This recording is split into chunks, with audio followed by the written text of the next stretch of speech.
Hi, my name is Katie and I'm a self-mastery coach, and this is a quick exercise on turning disappointment into possibility and wisdom. You can utilize your disappointments, the very ones that you've had in your business life or love, to actually gain some real insight, momentum, and possibility, as well as wisdom for where you're going. So I had the great opportunity to speak with Station 2 Innovation, and they're an engaging group in Bradenton, Florida, of entrepreneurs up to very interesting and exciting things. And in that engagement, we got talking about all the different types of ways we can be disappointed as business owners, because we start off with inspiration and an idea, and it involves a lot of moving pieces, and those pieces can disappoint us. And when they do, we have a great opportunity to realign. Instead of ignoring or moving past disappointments with just suppression, we actually can dig into them and gain insights. Because we don't want to repeat the same cycles. We don't want to go under the same presumptions. We want to see what's possible. And what's possible can be actually done in this simple 3-step process. And because the conversation was so engaging with Station 2 Innovation, we really didn't get to this exercise. And I wanted to make sure that you at least had a short video example of how you can do this very succinctly and specifically.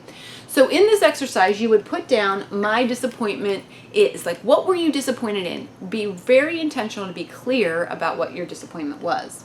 Underneath that, you're going to look for, I appointed something, some process, some person to get me certain results.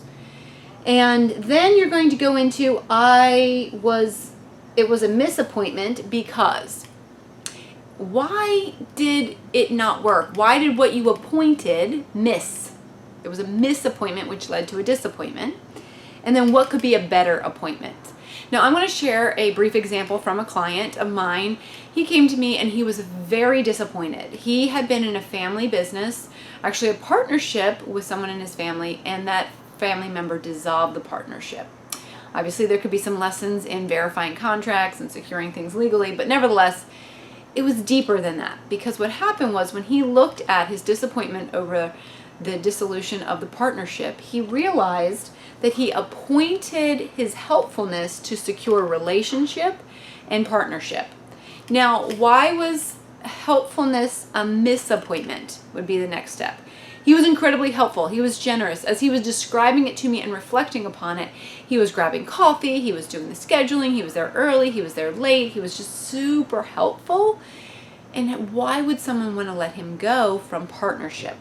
Well, he misappointed that helpful behavior as the contribution of a partner.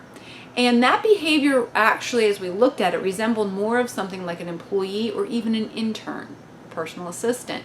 It wasn't like a partner that was taking ownership, that was going out independently and generating opportunities for the business to grow.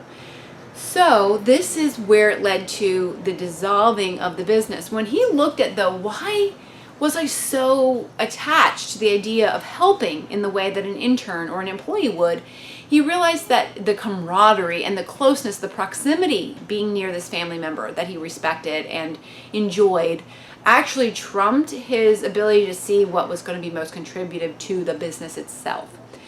And so he actually got very strategic about setting himself up differently. And in doing so, he realized that a better appointment would actually be to set himself up to run his own business and therefore develop the focus and the skills for business development. Running through this exercise gave him a realignment, not only relationally, but also with his business skills, where he wanted to focus. And it was a business that he was actually far more passionate about. So you can do the same exercise. You can look at, I was disappointed that, and then break down these 3 steps and gain some fresh alignment and clarity about how to more properly appoint. I've got plenty of examples how my husband and I have done this over and over again in our business ventures, because those are precious lessons. Those gems give us the ability to take another step, but to do it more wisely, more sustainably, more profitably. We had appointed one thing to get us results, and when it didn't, we have the opportunity to reappoint, to reorient, and appoint something that's far more effective. I see this time and time again in our lives and others' lives. Disappointment will surely serve you.